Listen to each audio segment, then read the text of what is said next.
Hi, this is Michael Rubin, and lately we've been talking about what are the names of the notes that are on the keyboard.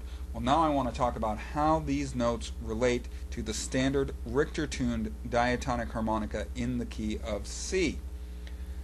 So let's do some definitions.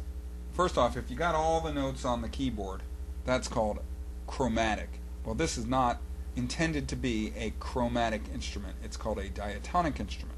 Diatonic means referring to one key. So you only need enough notes to play songs in one key. So when they built this C harmonica, they only expected you to be able to play it in the key of C. Who built it? Well, Richter was one of the guys. So when they say standard Richter-tuned harmonica, they say that because this man Richter in the early 1800s decided what notes should go where on the harmonica. For example, one blow should be C and one draw should be D. On a D harmonica, one blow is D and one draw is E. So, it's kind of lost to history as to what Richter's first name was. A lot of people think it was Joseph. If you think you have the answer to that, please let me know. I want to learn too. So, what Richter gave you was a 3-octave range. What does octave mean? Well, first, what does oct mean? 8. Like an octopus has 8 legs.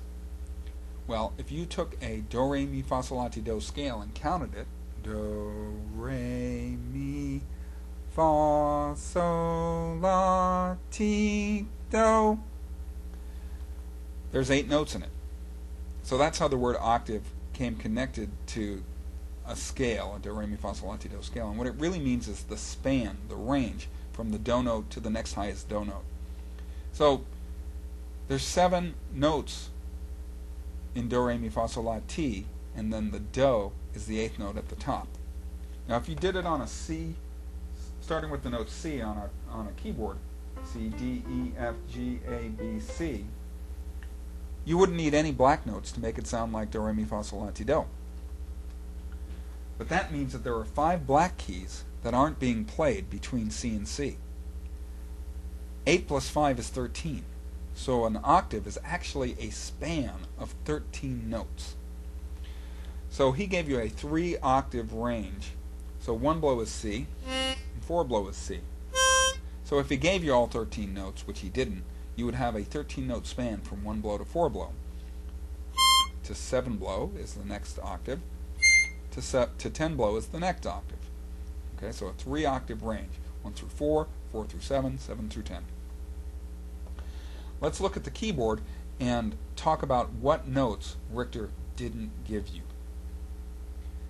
Starting on 1 blow, C, you're missing C sharp, you have D, missing D sharp, E, missing F sharp, G, missing G sharp, missing A sharp, B, C.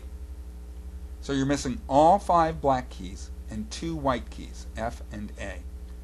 7 notes out of 13 missing. That's a lot. That's over half. And so it's very difficult to play complex music when you don't have the notes to play it with. The next octave, starting on 4 blow, C, missing C sharp, D, missing D sharp, E, F, missing F sharp, G, missing G sharp, A, missing A sharp, B, C. Missing all 5 black keys. 5 out of 13 notes, that's still a big percentage. Tough to play complex music. Starting on 7 blow, C, C sharp is missing, D, missing D sharp, E, F, missing F sharp, G, missing G sharp, A, missing A sharp, missing B, C. So again, you're missing all 5 black keys and a B note. The 1 white key up at the top is missing. So in a 3-octave range, you're missing 15 black keys and 3 white keys. 18 notes total missing. Very hard to play complex music. But Richter and the other guys like Hohner really didn't care about giving you something to play complex, beautiful music on. What they were looking for, and I'm estimating the numbers, was an instrument that cost them less than a penny to make, that everybody would buy for themselves and their friends for 10 cents because they could easily fit it in their pocket and carry a little music around with them. You'd be hard-pressed to find anybody today who hasn't owned, in the Western world, who hasn't owned a harmonica sometime in their life. That's a lot of 10 cents. And it enabled you to play the most popular music of 1857 besides classical, polka.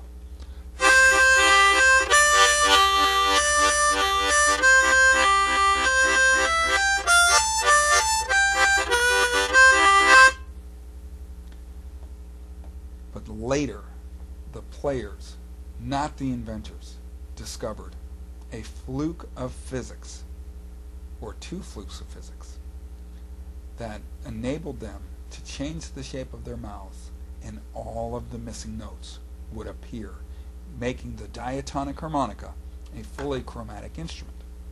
So we'll talk about that next time. See you soon.